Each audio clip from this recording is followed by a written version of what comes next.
Good morning. It is January 29th, 2017, and today is Sunday, and we're going to be heading off to church. I'm actually going to make ourselves late if we don't get this through. However, we do have an important word today coming out of Psalms 121, verse 1 through 8. It comes like this. I will lift up my eyes to the hills. From hence comes my help. My help comes from the Lord, who made heaven and earth. He will not allow your foot to be moved. He who keeps you will not slumber. Behold, he who keeps Israel shall neither slumber nor sleep. The Lord is your keeper. The Lord is your shade at your right hand. The sun shall not strike you by day, nor the moon by night. The Lord shall preserve you from all evil.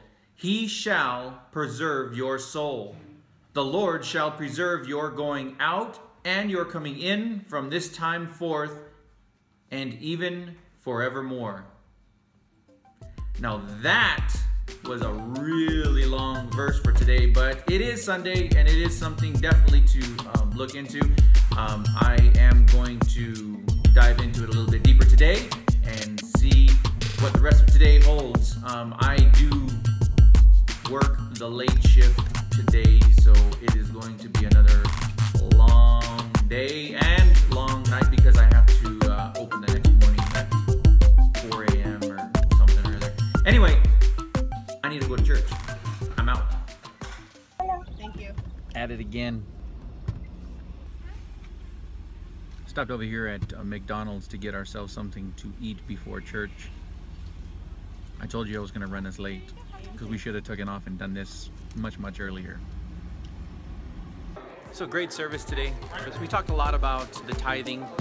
It was a really interesting message today for a lot of different things, but really boiled down to, at least the message what I got today was had to do a lot about tithing and what are you doing.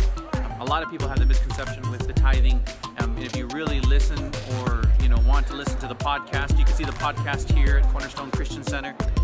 There's the link down below. You can take a look at it and listen to the podcast, and there's a lot of great information to talk about that. And those of you who are skeptical out there about the tithe and is that all the church wants, you got to listen to this because it really puts things better into perspective as to what God is looking for us day to day and how we should start our weeks. So take a look at the podcast. I gotta go to work. I'm late. I'm supposed to be in already. Look who I found come to church with me today. Nope. Just got done with He didn't come with me. 64 hours. He went with her. Just got done with the 64-hour work week. 64 hours. He's finally working. 64 hours. He's finally working full time. That's more than full time. 12-hour shifts. You've been like working. Good service. On my way to work now.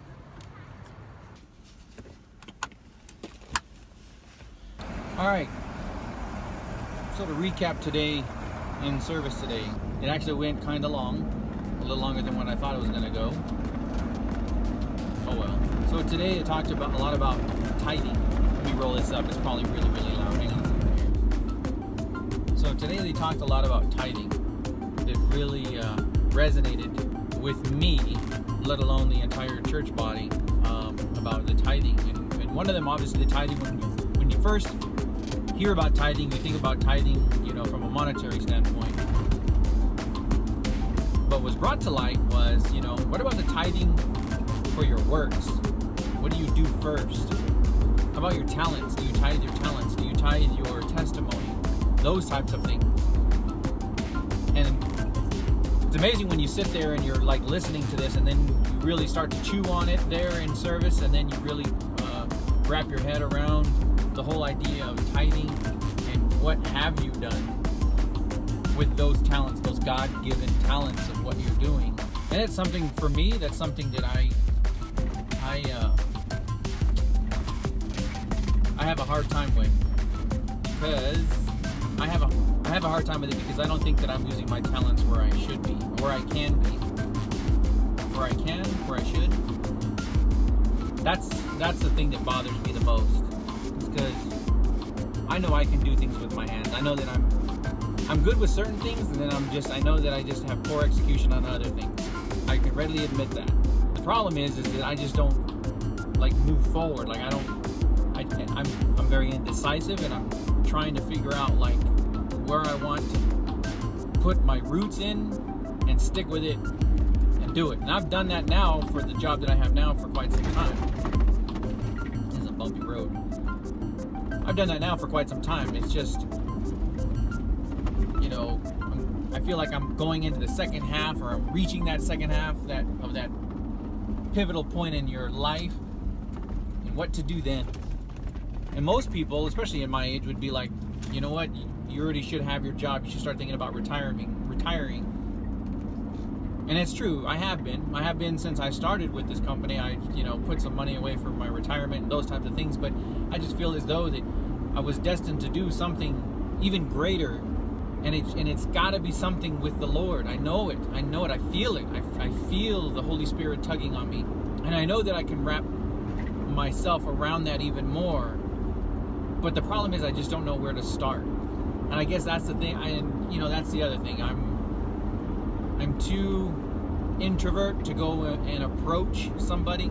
I think that's what I need to pray for. I need to pray for more strength. And I'm not sure if it's fear than it is, I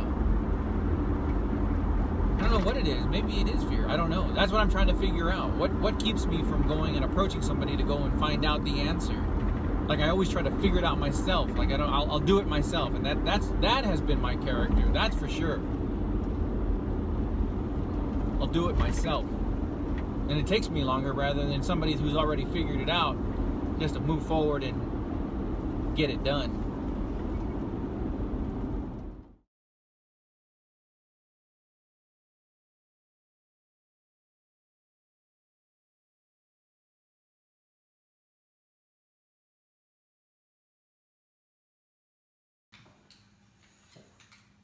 I'm looking away. 29th. I said 29th. It's Izzy. Yeah. Nobody watches these anyway. I got no views on my last one. No views.